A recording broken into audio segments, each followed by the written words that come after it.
Magandang araw po muli at tayong papatuloy sa ating pag-aaral sa ating lesson in Grade 8 Mathematics. At ako po muli ang inyong guro, si Teacher Yul. Ayan, at para sa ating pagpapatuloy sa ating lesson sa week 2, let us have our short review in our week 1, and then we learn our lesson about factor of polynomials with common monomial factor, CMF. And then we have our formula that we need to follow, okay, which is ayan, yung factoring natin. So, ang ibig sabihin naman dyan ay ano yung common terms ay ilalabas natin, no? Kaya nga, factoring tayo. So, in the first example, we have 4m plus 4n.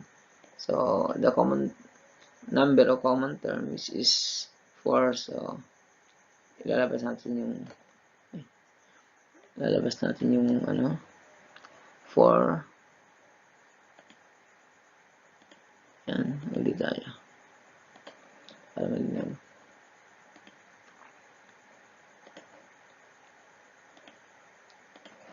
Yan. Labas yung 4. Nawawala yung so, kopya yung variables. Yung term natin. Yan. So, dito naman sa number 2, ay, yan ang sagot natin sa number 1, 4 quantity of m plus n. Tapos sa number 2 naman, ang common natin ay p. Then, labas yung p. Okay, plus y. Then, plus c. So, ganun lang ang gamit yung CMF.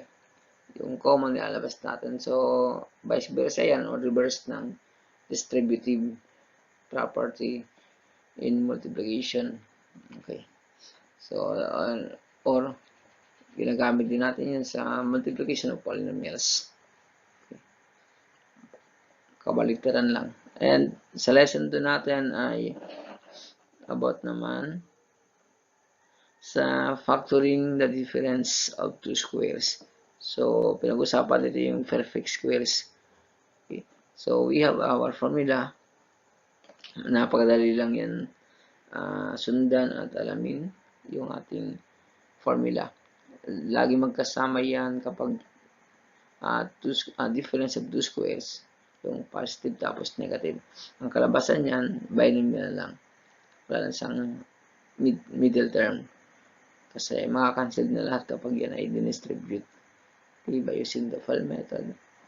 Yan. So, ayun. Ang naiwan lang ay x squared then minus y squared. So, in our first example, we have y plus 6y minus 6. So, this is a perfect square. If we are going to multiply the number itself, 6 times 6 equals 36. At the same time, y times y squared. Okay.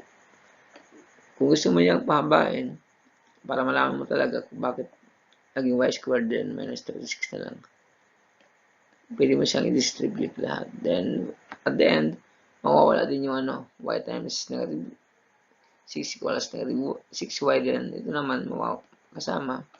Then ito, positive, negative, maka-cancel, maging 0 din. Kaya, maiwan na lang talaga yung, ito na lang, yung two terms. Y squared minus 36. Dito naman, baliktad. Hinahanap sa yung factor. Yung, factor itself. Pwede ng factor. Okay. So, since 81, then x squared, ang ating kulang ay x, then negative.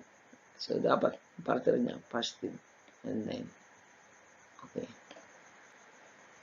So, yan. Yung ating sagot. X plus 9, then quantity x minus 9. So, ganun lagi. At finally, you will get the factor of two squares. So, perfect square. Or you can write like this, x squared minus 9 squared Ayan. X squared minus 9 squared. So, the same pa rin naman yan. Then, sunod natin yung lesson 3, factoring the sum of difference of two cubes. So, ngayon this time, we are using two cubes. Difference, sum and difference. Means that it is applicable for the sum and then for difference of two cubes. Then, the first formula is by using the positive. So, kapag positive yung kanyang binomial, no? Yung nasa unahan, then followed by trinomials. So, meron siyang isang negative. And then, yung final answer niya ay positive. So, yun ang yung titignan lagi pag naggamit ang ganito na formula by using sum or difference of two cubes. So, dapat nagkaroon silang ganun pattern. Then, kapag negative, dito lahat ay positive na. Then, para tandaan. Then, the final answer is negative. Okay. So, in our first example, medyo ito lang ang naging baliktad, no? Naging given na siya. Pero dapat ito ang tamang sagot kasi we are talking about factoring. Yan dapat maging resulta. So, ito yung maging given. So, ang titignan nyo, kapag itong given, ito yung kopyahin nyo lang, x, lagay nyo na agad, exponent cube. Cube na agad. Then, ito, 3 times 7. So, ito na yung sagot mo. Yung first and second term doon sa given. Okay. At yung kanyang katapat, kagaya nitong formula, gagayahin nyo lang yan. So, paano ka kukuha yung minus 3x plus 9. So, dito, following the formula, yan, negative. Then, may, dito, shortcut lang, kapag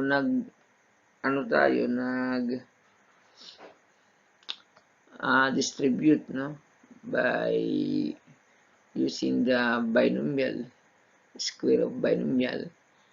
So, ginagawa lang dyan ay ito, yung multiply mo yung first term tapos second term. Ayan. Then you will get the 3x. Ayan. Then the other one, ayan. Okay, you will have to square the last term. So, to get the 9. Okay. So, ganun lang.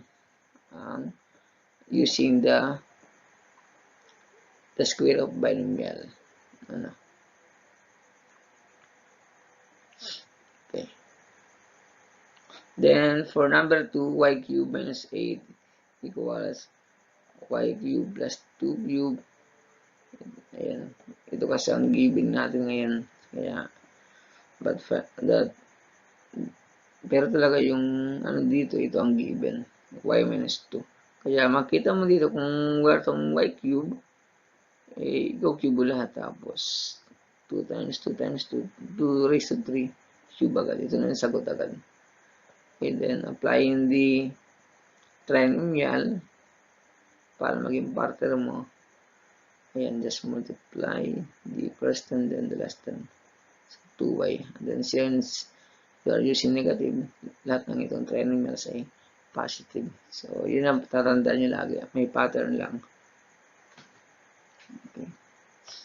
Pero, kung ganito talagang problema, binaliktad ito yung given, isipin mo rin yung cube niya. So, just write the first term then the second term.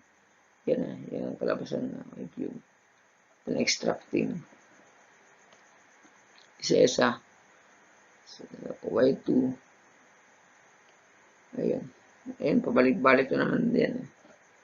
Basta, alam mo, pinakamalaga ay alam mo yung formula. Lalo pagdating sa mga polynomials, algebra.